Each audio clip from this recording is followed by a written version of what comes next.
What's up, Kabroda crew? It's your host, Gross Monkey, back again for episode 6 of our History of Bitcoin series.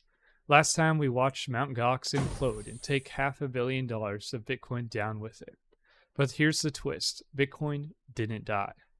In fact, what came next was one of the greatest comebacks in tech history. And today we're talking about the 2015 to 2017 area, when Bitcoin rose from the ashes, crypto culture exploded, and the world started paying real attention.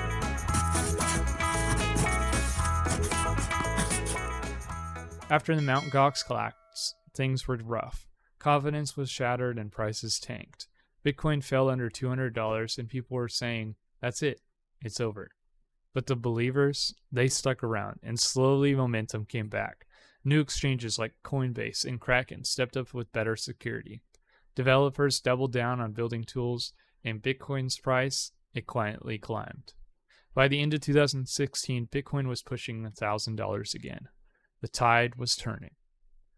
This is when something else started to happen. Crypto stopped being a fringe experiment and became a movement. We saw the rise of HODL culture. Yeah, that's hold with diamond hands energy. Bitcoin meetups and conferences started happening, and memes, merch, laser eyes, and moon emojis were all over the place. It wasn't just about investing anymore. It was about identity. Being into crypto became a vibe, a rebellion, a flex. But Bitcoin wasn't alone on the comeback trail.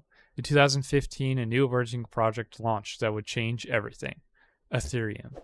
Ethereum introduced smart contracts, self-executing code on the blockchain. This opened the door for decentralized apps, DeFi, and a flood of new coins. Suddenly, it wasn't just Bitcoin versus the world. It was Bitcoin and the rising army of altcoins. Some were useful, some were scams, most were quite confusing, but all of them pumped in 2017. Now let's talk about 2017. The year crypto officially broke into the mainstream. Bitcoin's price took off like a rocket. $1,000 in January, $5,000 in October, $10,000 in November, and $20,000 by December. Every news outlet was talking about it. Your cousins, your grandma, even the Uber driver suddenly had opinions on Bitcoin. People FOMO'd in. Altcoins pumped like crazy, and it was wild. But let's be real. When the hype gets too loud, the crash usually isn't far behind. Projects are launching with no product. ICOs, the initial coin offerings, raised millions overnight with zero accountability. Scammers flooded the space. Bitcoin had momentum, but the storm was definitely brewing. So yeah, 2015 to 2017 was a time of growth, hype, and wild optimism. Bitcoin survived the worst and came back stronger.